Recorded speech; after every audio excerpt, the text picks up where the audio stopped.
Please welcome Alex Clokas and Colonel Karl Nell.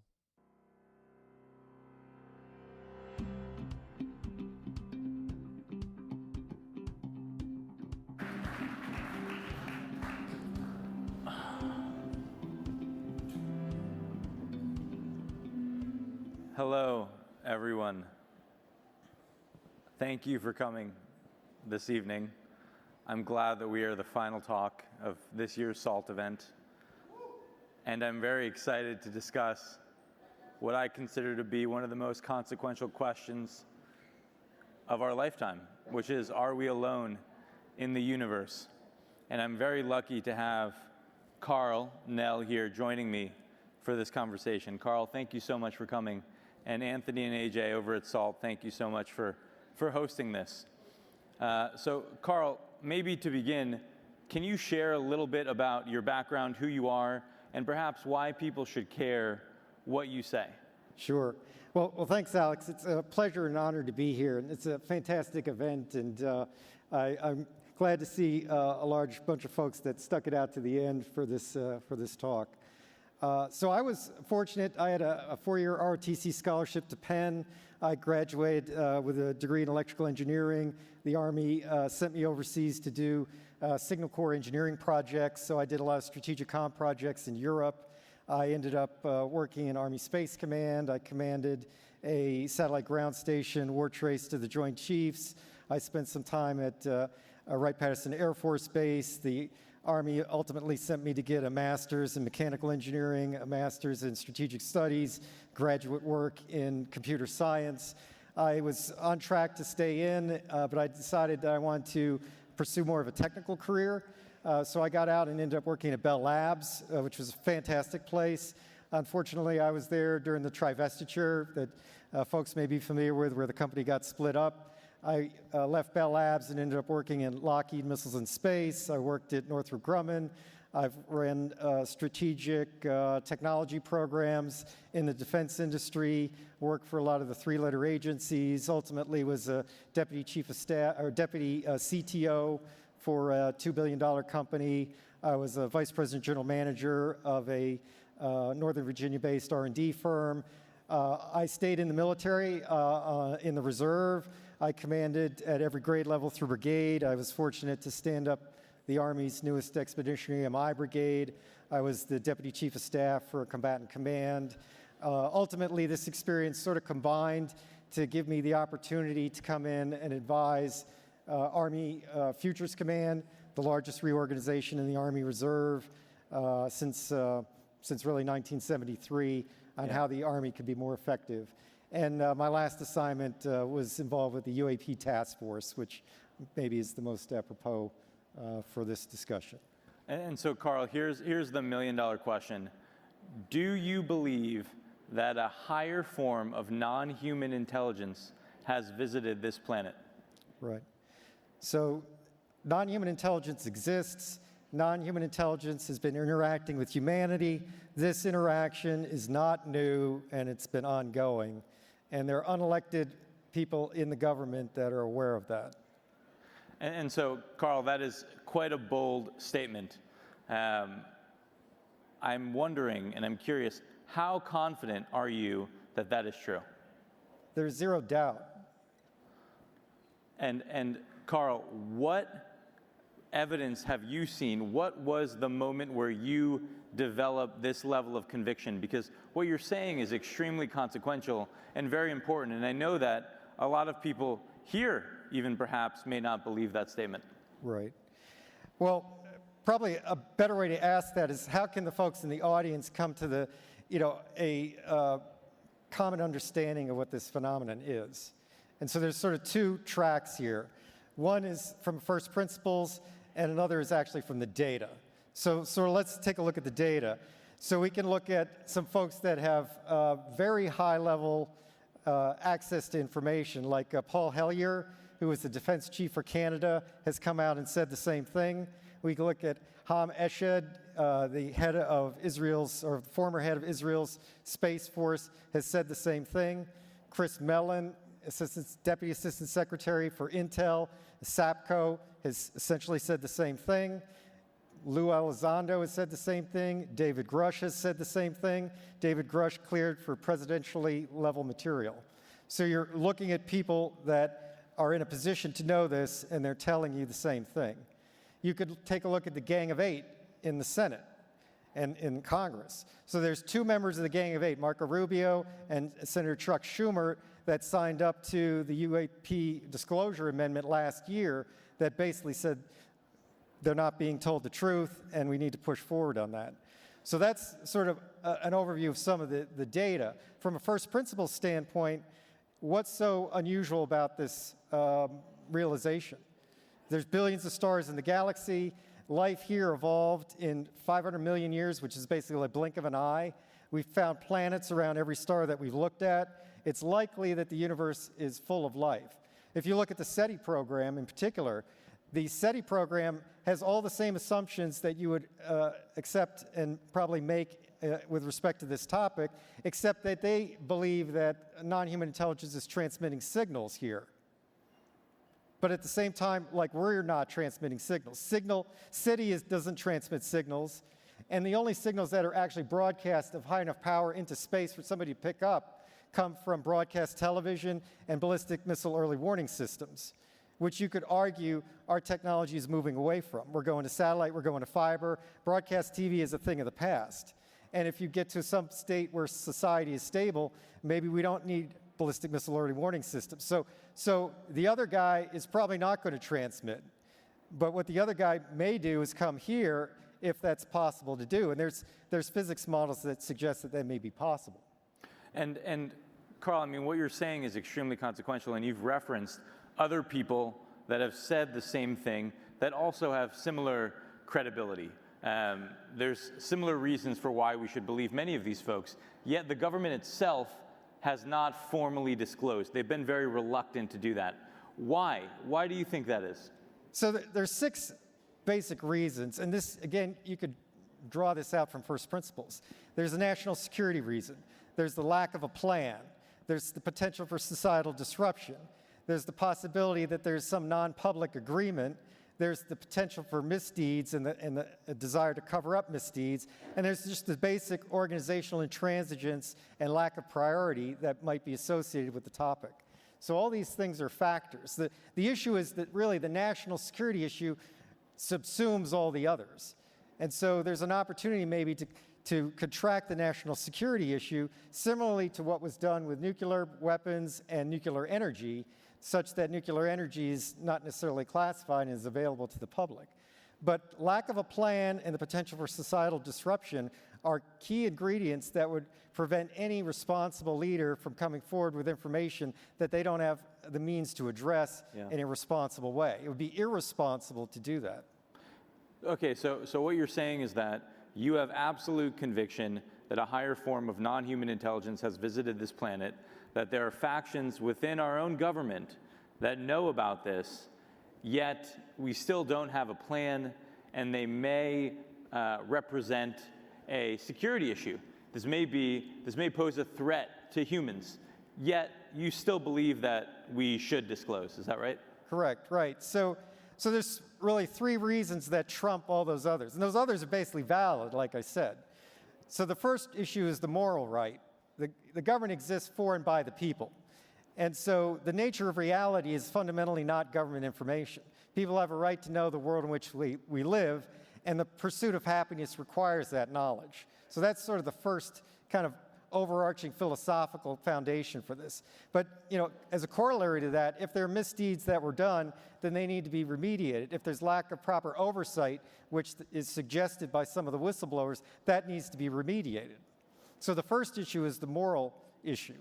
The second issue is being in a reactive mode is never preferable to being in a proactive mode. So reactive mode is basically trying to prevent disclosure. But failing that, you might get a situation where you have catastrophic disclosure that creates all the problems that you were trying to prevent. So a more balanced middle path of controlled disclosure is the best way to do this, which is, again, an argument for some amount of disclosure. And the third part is simply societal advance and global competitiveness. More brain trust needs to be brought into this topic in order to make progress and to improve society. And so all three of those things together trump the 6 other reasons for non-disclosure. And what do you think happens if we don't disclose? I know you mentioned this idea of catastrophic disclosure. Maybe disclosure may be forced upon us. How do you think about that? So the situation is usually thought of as a binary state. It's like an all or nothing. And people have sort of argued this. But anybody paying attention realizes the government has already indicated that unidentified anomalous phenomena are real, they're not ours, and they're not our adversaries. The Pentagon has said that. Like, for people that are paying attention, like, that shoe already dropped. So for a lot of people, they think that the second shoe to drop is, this is non-human intelligence, and maybe the conversation stops there. Like, the president comes out and says, there's non-human intelligence. The truth is that that will precipitate this crescendo of other questions that maybe the government's not ready to answer, that will court, if not precipitate, potential negative ramification for society. And so as an example of this, I would actually point to something from the ancient past, the Bronze Age collapse. So Eric Klein, Princeton University, 2015, wrote a very interesting book called 1177 BC, the year that civilization failed. And so this is well known to current scholarship. Within a single lifetime, all of the very effective ancient civilizations of the Bronze Age failed due to a confluence of reasons that are not necessarily fully understood today. So we're talking about Egypt, the Hittite Empire, the Minoan Empire, the Manasseh Empire, the Babylonian Empire. All these civilizations failed, never to return, other than, let's say, Egypt. And so these were highly sophisticated civilizations with highly developed infrastructures, highly developed administrative states. They were globalist, in a sense, very similar to today in terms of the known world, the known Near East. They were economically interdependent. They had both diplomatic ties and commerce ties. And yet these civilizations failed in a single lifetime because of stressors that these civilizations collectively could not address within the time frame. And so if we look at our society today, one might argue that it's similarly fractured, similarly under economic stress, similarly under cultural stress as well, fractured and fragile diplomatic situation. It mirrors very much this scenario. Yeah. And so for a responsible decision maker, that is certainly a factor. And so I guess when you say that, are you implying that perhaps we as a society may not be ready for disclosure? Or are you saying that we may not be able to defend ourselves against this other force? So there's sort of different viewpoints on whether people are ready to deal with this phenomenon.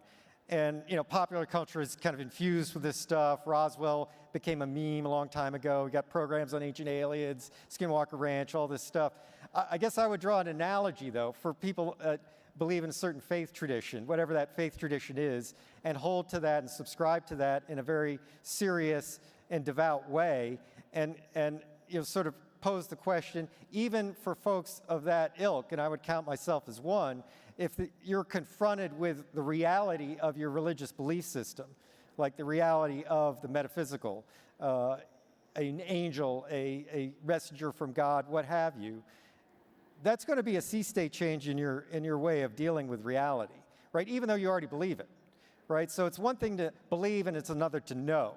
And I think in this context, this phenomena has the potential for an analogous effect both on the individual and on society. Yeah, but do you think that the phenomena, this non-human form of intelligence, represents a threat to humanity?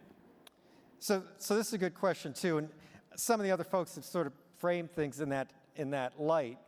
And I guess I would suggest that if the universe is governed by conservation laws, and it's probably reasonable to assume the laws of nature that we understand apply everywhere. We may have incomplete understanding, undoubtedly we do, of these laws, but they're sort of homogeneous and they apply throughout the universe. And so those laws are governed by conservation rules. There's conserved quantities. And so this reality really forces a Darwinian type competition in order to survive. And so it's reasonable to assume any other civilization that's evolved has come up through the same Darwinian evolutionary process.